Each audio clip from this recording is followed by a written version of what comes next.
Assalamualaikum warahmatullahi wabarakatuh. Bismillah, walhamdulillah, wassalatu wassalamu ala rasulillah Muhammad ibn Abdillah, la hawla wa la quwwata illa billah. Qala rabbi shrah li sadri wa yassir li amri wahlul 'uqdatam min lisani yafqahu qawli, amma ba'du. Bapak Ibu jemaah sholat isya dan tarawih Masjid Qanaah yang dimuliakan oleh Allah, semoga Bapak Ibu semua selalu diberikan kesehatan. Yang sakit semoga segera disembuhkan penyakitnya, diangkat penyakitnya. Dan Bapak Ibu semoga tambah glowing hatinya, glowing akhlaknya, glowing ibadahnya. Bapak Ibu yang kami mulia, ada seorang ibu umur 55 tahun dan pekerjaannya beliau pemulung. Sehari-hari mulung ya, tapi istiqomah ikut pengajian. Kalau sore ikut pengajian, setelah pengajian dia bersih-bersih. Ada botol plastik diambil ya. Untuk apa? Untuk dijualnya kembali. Jadi kadang dapat berapa kilo baru dijual. Dan Bapak Ibu mungkin sebulan pendapatannya paling tidak pada itu ya 300, tergantung dari pendapatan dari botol plastik yang dia kumpulkan. Walaupun serba kekurangan, tapi istiqomah ikut pengajian. Ketika pengajian itu ada kotak infak, tidak pernah absen memasukkan uangnya 5.000, 10.000, kadang 50.000. Orang-orang kan melihatnya ini penghasilnya sedikit tapi infak rutin. Dapat dari mana nanti dia makan gitu. Kemudian ada orang yang melihat rumahnya udah peot gitu. Dia mikir layak enggak ya kalau saya perbaiki. Maka dia pura-pura silaturahim, assalamualaikum, waalaikumsalam. Bu, saya kepengen nanya-nanya karena saya dari majalah, kepengen mengangkat sesuatu. Namanya ibu siapa? Nama saya Ismi. Umurnya berapa? 55 tahun. Pekerjaannya apa? Pemulung. Di rumahnya ibu iya. Warisan. Ibu sama siapa di sini sendiri? Ibu ikut pengajian sering? Iya. Sering infak? Iya, alhamdulillah. Lah gak eman apa uangnya, Bu? Pendapatannya ibu berapa ya? 300, kadang 200. Kalau infak berapa ya? Kadang 50. Nah, untuk makan bagaimana nanti? Gak eman uangnya, pendapatannya yang dari pemulung itu. Gak apa-apa. Kalau uang saya berikan makan nanti maaf jadi kotoran. Tapi kalau uang saya misalkan 50 saya infakkan, investasi saya kelak di akhirat kan gak jadi kotoran, jadi investasi. Bahkan walaupun ibu itu orang yang sederhana, pemulung, tapi karena ikut pengajian ngerti ada hadis baginda Rasulullah Shallallahu Alaihi Wasallam. Rasulullah Shallallahu Alaihi Wasallam bersabda, "Mana qasat sadaqatun min malin wa ma zadallahu 'abdan bi'afin illa 'izza." Jadi tidak akan berkurang orang yang mensedekahkan hartanya. Bahkan Allah itu menambahkan hartanya, melipat gandakan hartanya. Bal yazdad, ada yang mafhum hadis seperti itu, bertambah. Ya karena ibu itu istiqomah ngaji, ngerti ya. Hadis ya ngerti. Kata Pak Ustaz, matul ladina yunfikuna amwalahum fi sabilillah kama sayhabatin ambatat sab'a sanabila fi kulli sunbulatin mi'atu habba wallahu yudha'ifu liman yasha. Karena pura-pura jadi wartawan dari majalah itu enggak ngerti. Artinya apa, Bu? Perumpamaan orang yang menafkahkan hartanya di jalan Allah seperti satu biji yang menumbuhkan 7 bulir.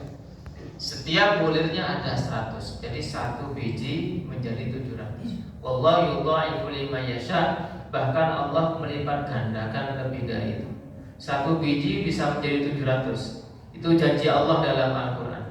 Maka kalau saya beli makanan, beli minuman, akhirnya apa? Jadi kotoran. Maaf. Tapi kalau saya investasi, masukkan infak masjid, infak pondok pesantren, sekolah, yayasan, itu menjadi investasi saya di akhir.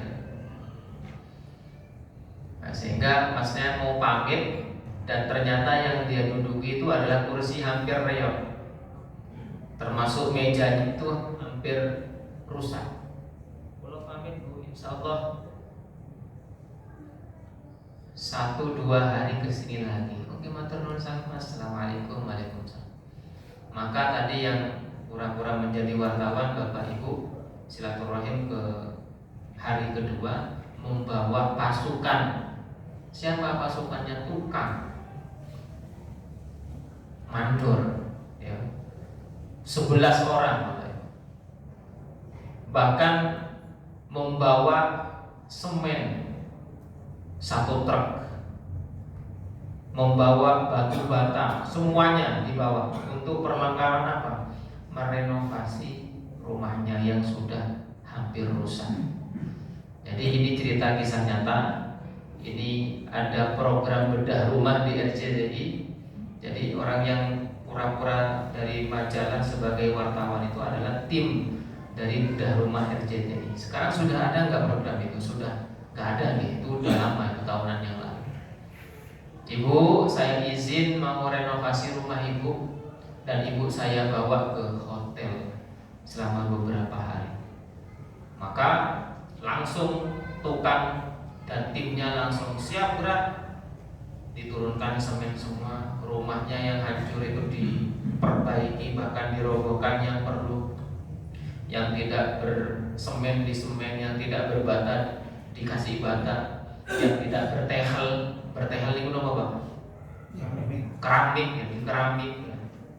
Kasurnya yang hancur diganti spring bed, gak punya lemari dikasih lemari, gak punya televisi dikasih televisi, gak punya kipas angin dikasih kipas angin. Artinya renovasi besar-besaran yang gak pernah dicat bersih. Beberapa hari dia di hotel makan enak, gak pernah makan enak, tidur di spring bed, tidur empuk, biasanya beralaskan kardus, kemudian gak pernah renang ya Bapak Ibu yang dimuliakan Allah, sampai rumahnya bagus, barang-barangnya termasuk sofa macam-macamnya masuk semua.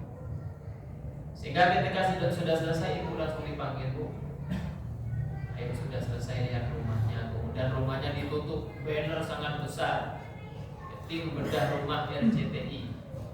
Hitungan ketiga orang kampung kan pada penasaran, udah ngerti dari balik gitu. Orang kampung ada di depan semua, ibu lihat depan. Hitungan ketiga nanti itu dilepas, 1, 2, jebret 3. Sehingga ibu melihat rumahnya yang bagus, langsung bersyukur, sujud syukur, alhamdulillahirabbil alamin. Bapak Ibu yang dimuliakan, itu termasuk apa yang dibacakan ibu kepada orang yang pura-pura tadi, tim dari majalah sebagai wartawan itu tadi, bal yazdad bertambah, bal yazdad.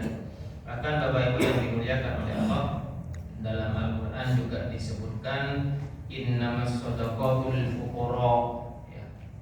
Sedekah itu bagi orang fakir. Jadi Bapak Ibu kalau mau sedekah, zakat mal itu sasaran pertama fuqara, orang fakir. Orang fakir itu apa? Orang yang enggak punya pekerjaan, enggak punya pendapatan. Wal masakin, objek kedua, sasaran yang kedua orang miskin. Orang miskin itu ditugas buahnya Bapak Ibu. Siapa itu? Orang yang punya pekerjaan tetapi tidak cukup. Ada apa enggak ya? Banyak, jangan pikir banyak. Tinggal lihat aja, ini pekerjaannya ini mencukupi kebutuhannya, miskin. Itu sasaran kedua itu. Al-Quran itu menentukan sasaran pertama fuqara ya, fakir ya. Itu sangat-sangat butuh itu. kemudian miskin ya. Kemudian yang ketiga adalah amil zakat. Amil zakat ya lazisnu, basnas. Kemudian UPS itu di masjid-masjid itu termasuk amil zakat. Kemudian yang keempat wal mu'allafati qulubuhum. Mu'allaf. Di zaman Sayyidina Umar mu'allaf dicoret. Itu zaman Nabi itu untuk menguatkan keimanannya. Dan sekarang imannya sudah kuat, ngapain dikasih lagi? Masa zaman Khalifah Umar bin Khattab mu'allaf itu dihapus. Nah kalau sekarang dikasih buat orang-orang. Rata-rata mu'allaf sekarang dikaya, udah mikir, ya udah kaya dulu. Jadi zamannya Sayyidina Umar imannya udah kuat, gak perlu. Sehingga selain mu'allaf adalah warriqo, budak. Kalau budak sekarang udah gak ada. Nanti sasarannya ya semacamnya gitu, baik. Kemudian wal gharimin, orang yang punya utang. Bukan pengusaha ya. Kalau pengusaha yang jelas utang tapi muter. Itu bukan. Jadi kelihatan orang yang punya utang ya, Pak. Ya, pengusaha mesti punya utang, Pak. Muter duit itu, diputar itu di bank itu. Yang kategori utang tenanan. Kalau usaha kan memutarkan duit itu. Memutarkan duit, bukan kategori itu gitu. Jadi Bapak Ibu misalkan ada saudaranya atau tetangganya ngutang ke Ibu 2 juta. Oh ternyata Ibu nisabnya kena, kholnya kena, wajib bayar zakat. Nisab itu adalah 85 gram emas. Ya tinggal dihitung nanti. Uangnya Ibu berapa? Seharga 85 gram emas gak? Mas 1 gramnya berapa? Tinggal dikalikan 85. Berapa Pak? Ya tinggal dikalikan ya. Itu nisab gitu nah. Kalau khol selama 1 tahun. Kalau nisab kholnya masuk berarti wajib zakat. Lah ternyata ada orang yang berhutang sama Ibu 2 juta. Uangnya Ibu 100 juta misalnya. Udah jelas ya. Misalkan ya. Atau 100 lebih lah. Gampangnya 100. 2,5-nya berapa dari 100 juta? 2,5 juta. Ini target saya wal gharimin, orang punya hutang nih. Dan saya